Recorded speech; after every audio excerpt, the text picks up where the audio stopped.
Hello everyone, I am Sarita Srivastava from Mahatma Gandhi Shikshan Sansthan.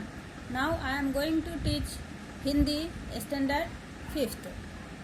बच्चों, आज मैं आपको आपके पाठ्य पुस्तक मकरंद से पाठ 13 जिसका शीर्षक है साक्षात्कार चीते से पढ़ाने जा रही हूँ। यह एक कहानी है जिसमें साक्षात्कार का मतलब होता है इंटरव्यू। चीते से एक आदमी कैसे बातचीत करता है और वह चीता कैसे जवाब देता है, इसी पर आधारित यह कहानी है। तो आओ हम इस कहानी को पढ़ते हैं और समझते हैं। बच्चों, इस कहानी को एक लघु नाट्य के रूप में लिखा गया है जिसमें दो पात्र हैं, एक प्रश्नकर्ता है और एक चीता है। अब ये दोनों आपस में बातचीत करते हैं। प्रश्नकर्ता प्रश्न पूछता है। प्रश्नकर्ता कहता है, नमस्ते चीता जी, आप कैसे हैं? चीता जवाब देता है बच्चों कि बहुत अच्छा, नमस्ते। फिर प्रश्नकर्ता बोलता है कि अपने व्यस्त का मतलब होता है बच्चों किसी कार्य में लगा हुआ। तो अपने व्यस्त समय में से आपने हमसे बातचीत करने के लिए समय निकाला, इसके लिए धन्यवाद। चीता कहता है, यह कोई बड़ी बात नहीं है। वैसे भी दोपहर को मैं आराम करता हूँ। मेरे काम का समय तो सुबह और शाम का होता है, क्योंकि यह सुबह में अपने शिकार पर निकल जाता है और फिर दिन भर आराम करता है और शाम को फिर शिकार पर निकलता है, जिससे इसे भोजन की प्राप्ति होती है। फिर प्रश्नकर्ता चीता से प्रश्न करता है कि वह क्यों? चीता कहता है कि सुबह और शाम के समय गर्मी कम होती है ना, इसलिए शिकार करने में थोड़ी आसानी होती है। प्रश्नकर्ता कहता है, गर्मी तो रात में भी कम नहीं होती है। आपके भाई शेर तो रात में भी आराम से शिकार करते हैं।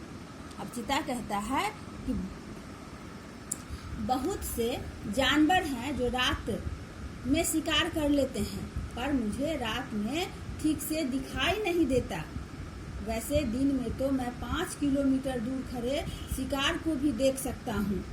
मतलब बच्चों कि चीता की दृष्टि, जैसे चीता की चाल तेज होती है, यह 80 किलोमीटर प्रति घंटा के हिसाब से दौड़ लगा सकता है। उसी तरह से इसकी नजरें भी बहुत दूर तक देख सकती है। दिन में यह 5 किलोमीटर खड़े लोगों को, खड़े शिकार को भी आसानी से देख लेता है, लेकिन रात में इसे कठिनाई होती है। अब प्रश्नकर्ता प्रश्न करता है कि वाह, आपकी नज़र तो काफ़ी तेज है। चीता कहता है, तारीफ के लिए शुक्रिया। प्रश्नकर्ता फिर पूछता है उससे कि आपके शरीर की चित्तियाँ का मतलब होता है धब्बा, चित्तियाँ मतलब धब्बा भी बहुत खूबसूरत है। तो चीता कहता है, धन्यवाद, ये चित्तियाँ मेरे बहुत काम आती हैं। प्रश्नकर्ता पूछता है कि मतलब ये चित्तियाँ कैसे आपके काम आता है? तो चीता कहता है कि दरअसल ये शिकार करने में मेरी सहायता करती है। देखिए, अगर शिकार को पकड़ना है तो मुझे चुपके से उसके पास तक जाना होता है। जब मैं घास, झाड़ियों या जंगलों में चलता हूँ तो मेरी चित्तियाँ सूरज की रोशनी में परछाई जैसी लगती है। इस कारण मेरा शिकार मुझे देख नहीं पाता। मैं शिकार के काफी नजदीक पहुँच जाता हूँ, फिर बस एक झपट्टा और काम तमाम मुहावरा है बच्चों, जिसका मतलब होता है मार डालना। यानी कि चीता कहता है कि मेरी जो ये चित्तियाँ हैं, यह मेरे काम की है। जो सूरज की रोशनी पड़ने पर ऐसा महसूस होता है कि जैसे कोई परछाई है वहाँ पर, और यह परछाई समझकर जो उसका शिकार रहता है उसे पहचान नहीं पाता है, देख नहीं पाता है, समझ नहीं पाता है, और चीता उसके नज़दीक पहुंचकर उस शिकार का काम तमाम उस शिकार को मार डालता है, खत्म कर देता है। अब प्रश्नकर्ता कहता है कि अच्छा, तो आपकी नज़र और त्वचा मतलब खाल के कारण आप इतने अच्छे शिकारी हैं? चीता कहता है, वैसे देखा जाए तो मेरा पूरा शरीर ही शिकार करने के लिए ढल चुका है। ढलना का मतलब होता है बच्चों आदी हो जाना, कि वह उसी तरह से बिहेव करने लगता है उसका शरीर। तो वैसे देखा जाए तो चीता का जो शरीर होता है वह शिकार करने के लिए ढल चुका होता है। प्रश्नकर्ता कहता है कि वह कैसे? चीता कहता है थोड़ा नजदीक आकर मेरे दांत देखिए। अब प्रश्नकर्ता कहता है कि नजदीक आकर, अब प्रश्नकर्ता को डर भी लग रहा है फिर भी। अच्छा, अब आप कह रहे हैं तो मैं आ जाता हूँ। ओह, ये तो बहुत नुकीले हैं। यानी कि बच्चों चीता के जो दांत होते हैं वह बहुत ही नुकीले होते हैं। चीता कहता है कि जी हाँ, और ये जैसे दिख रहे हैं वैसे ही काम भी आते हैं। तीखे नुकीले दांत मांस को काटने और चीर फाड़ करने में काफी उपयोगी होते हैं। ऐसे दांत आपको किसी शाकाहारी प्राणी का मतलब होता है जीव में नहीं मिलेंगे। उनके दांत सपाट बने होते हैं ताकि घास और पत्तों को चबा सके।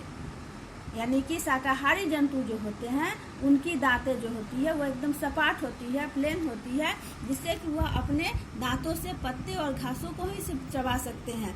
उनके लिए वैसे दांत ही उपयोगी होते हैं। पर चीता तो मांसाहारी जानवर है, इसलिए इसे मांस खाना पड़ता है। यही एक चीज है, यानी कि ऐसा नुकीला दांत ही है जो इसके शरीर को ऊर्जा दे सकती है। यानी ऊर्जा का मतलब होता है ताकत दे सकती है। यानी कि मांस खाने से ही चीता के शरीर में ऊर्जा प्रदान होता है और वह मांस उन्हीं नुकीले दांतों से यह चीर फाड़ कर खाता है। अब प्रश्नकर्ता कहता है कि आप कह रहे थे कि आपका पूरा शरीर शिकार करने के हिसाब से ढल गया है। चीता कहता है हाँ, दांत तो आपने देख ही लिए हैं। अब मेरी लंबी टांगे देखिए, मेरा छरहरा शरीर देखिए। लंबी टांगे और छरहरा शरीर तेज दौड़ने में मेरी सहायता करते हैं। तो बच्चों आपने अभी तक इसमें क्या देखा कि चीता एक चालाक जानवर होता है, शिकारी मांसाहारी जानवर है जो सुबह और शाम शिकार करता है। सुबह और शाम शिकार करने में इसे आसानी होती है क्योंकि उस समय गर्मी कम होती है और गर्मी कम होने से यह आसानी से शिकार कर पाता है और दिन रात में इसे अच्छी तरह से दिखाई नहीं देती है, जिससे यह दिन में ही शिकार करना ज़्यादा पसंद करता है। इसके शरीर पर जो चित्तियाँ होती हैं, धब्बे होते हैं, वह इसके शिकार करने में मदद पहुंचाता है। इसके नुकीले दांत मांस को चीर फाड़ करने में सहायता प्रदान करता है। इसकी लंबी टांगे और छरहरा शरीर तेज दौड़ने में इसकी सहायता करता है। तो बच्चों कहानी का अगला भाग हम अगले वीडियो में बताएंगे। धन्यवाद।